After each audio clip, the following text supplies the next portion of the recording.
जय हिंद दोस्तों, स्वागत है आपका आपके अपने YouTube चैनल ओम कंप्यूटर इंस्टीट्यूट में। आज हम बात करते हैं टाइपिंग के बारे में, यानी इंग्लिश टाइपिंग के बारे में ही बात करेंगे। लास्ट क्लास में मैंने इंग्लिश टाइपिंग के बारे में पार्ट 1 वीडियो डाला है, जो आपको डिस्क्रिप्शन में जिसका लिंक मिल जाएगा। तो एक वीडियो हो गया, इसी तरीके से और भी छोटे वीडियो आएंगे, तो देख लेते हैं आज का वीडियो।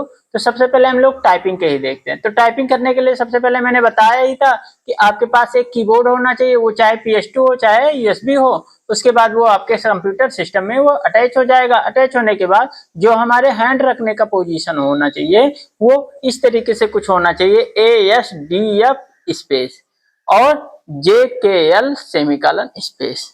अच्छा, अब जैसे इस वाली उंगली से हम ये लिखते थे, इस वाली उंगली से यस लिखते थे, इस वाली उंगली से डी लिखते थे, इसी उंगली से एफ लिखते थे और इसी उंगली से बढ़ा के जी भी लिखते थे स्पेस से। इस वाली उंगली से मैंने बताया था यहाँ से सेमीकोलन लिखना है, यहाँ से यल लिखना है, यहाँ से के लिखना है, यहाँ से जे लिखना है, या फिर आप JKL सेमीकोलन ऐसे लिख सकते हो। अच्छा, उसके बाद फिर इससे बढ़ा के हम एपोस्ट्रॉफी तो हमने हैंड रखने के जो पोजीशन बताया था, जो हैंड रखने का पोजीशन होना चाहिए वो ASDF स्पेस और JKL सेमीकोलन स्पेस। इस तरीके से हमारे हैंड रखने का पोजीशन होना चाहिए। अच्छा, इस वाली उंगली से हम ये लिखते हैं, इस वाली उंगली से हम यस लिखते हैं, इस वाली उंगली से हम डी लिखते हैं, इस वाली उंगली से हम एफ लिखते हैं और इसी उंगली से बढ़ा के हम जी भी लिखते हैं।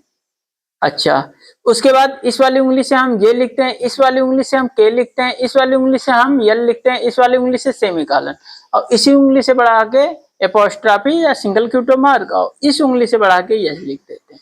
तो ये तो हो गया था लास्ट क्लास में डिस्कशन। अच्छा, यहाँ हम किसी चीज को दबाने के बाद तुरंत अपने होम रो पे आ जाएंगे। अब कैसे, ये देखते हैं अपर रो। ठीक, तो अपर रो पे आते हैं। इस वाले रो की बात हम करने जा रहे हैं, इस वाले। तो इसमें यहां से जैसे मान लेते हैं इस उंगली से हम ये लिख रहे हैं, तो इसी उंगली से बढ़ा के हम क्यू भी लिखेंगे और क्यू दबाने के बाद यहाँ वापस हम होम रो पे आ जाएंगे। अच्छा, जब हम क्यू दबाने जा रहे हैं तो ये दोनों उंगलियां साथ में चली जा रही, तो उससे कोई नहीं फर्क पड़ रहा, बशर्ते ये वाली उंगली आपकी इस पे टच रहनी चाहिए, अब पे। इस वाली उंगली से हम डब्ल्यू लिखते हैं, तो इसी तरीके से इस वाली उंगली से हम ई लिखते हैं और इस उंगली से हम आर लिखते हैं। तो यहाँ आर लिखने जा रहे हैं तो ये वाली उंगली हमारी टच है और इसी उंगली से हम टी भी लिखते हैं, स्पेस इससे दबाते हैं। इस उंगली से हम जे लिखते हैं तो इसी उंगली से बढ़ा के यू भी लिख देते हैं और इस उंगली से आई, इस उंगली से वो, इस उंगली से पी, इससे ओपन ब्रेस, क्लोज ब्रेस और ये बैकवर्ड स्लैश और इसी से बढ़ा के हम वाई भी लिख रहे हैं। तो कुल मिला के एक चीज नोटिस किया जा रहा है कि अगर ये उंगली हमारी एफ पे कुछ लिख रही है और एफ पे लिखने के बाद आर पे या टी पे कुछ लिखने जा रहा है, तो ये वाली उंगली यहाँ पे टच है। इसी तरीके से ये क्यू पे कुछ लिखने जा रहा है तो ये वाली एफ पे टच है। इसी तरीके से ये आई या यू पे कुछ लिखने जा रहा है तो ये उंगली यहाँ पे टच है। इसी तरीके से हम पी या ओपन ब्रेस, क्लोज ब्रेस या बैकवर्ड स्लैश ये सब लिख रहे हैं तो ये उंगली हमारी जे पे टच है। अच्छा, हम बताने के लिए ये चीज कर रहे हैं कि जैसे इस उंगली से ये लिखते हैं तो हम यहाँ से बता रहे हैं, इस वजह से ये उंगली हमारी ये हाथ उठ जा रही है, लेकिन कायदे का तो रूल यही रहेगा कि हम ऐसे ही रहेगा। उसके बाद ये दबाना है तो इससे दबाएंगे, ये दबाना है, यू दबाना है तो इससे दबाएंगे। तो ये हो जाता है कौन सा, क्यू अगर हम लिख रहे हैं तो यहाँ से क्यू लिख के वापस चले आए। तो कुल मिला के ये हो गया हमारा होम रो, यानी ये वाला रो जो होता है हमारा होम रो और ये वाले रो को हम कहते हैं अपर रो। तो हमारे जो हैंड का पोजीशन होना चाहिए वो ASDF JKL का, दैट मींस होम वाले पे होना चाहिए।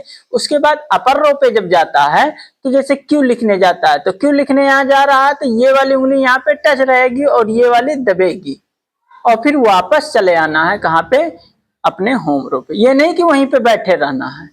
अच्छा, इस उंगली से आर लिखते हैं तो एक चीज हम देख रहे हैं कि इस हैंड से किसी भी लेटर को दबाना हो, लिखना हो तो क्या करते हैं, मान लेते हैं इन तीनों में से किसी को लिखना है तो इसको ये टच रहना चाहिए, इन तीनों में से कोई लिखना जाता है तो ये टच, इन तीनों में से कोई लिखने जाता है तो ये टच, इन तीनों में से जाता है कोई लिखने तो ये टच। तो ये जैसे टी हमें लिखना तो यहाँ टी दबाया स्लो मोशन में, यहाँ जब हम टी दबाने गए तो ये उंगली यहाँ पे टच है। ये बताने के लिए हम हैंड उठाए हैं। तो इसी तरीके से हम यहाँ y लिखने जा रहे हैं, तो ये वाली उंगली यहाँ पे हमारी टच है। तो ये हो जाता है आपका टाइपिंग टेस्ट का क्लास 2 पार्ट 2, जिसमें हम इसके बारे में डिस्कस किए हैं। नेक्स्ट क्लास में इसके और आगे चलेंगे। वीडियो पसंद आए तो वीडियो को लाइक करें, सब्सक्राइब करें। जय हिंद। Thank you.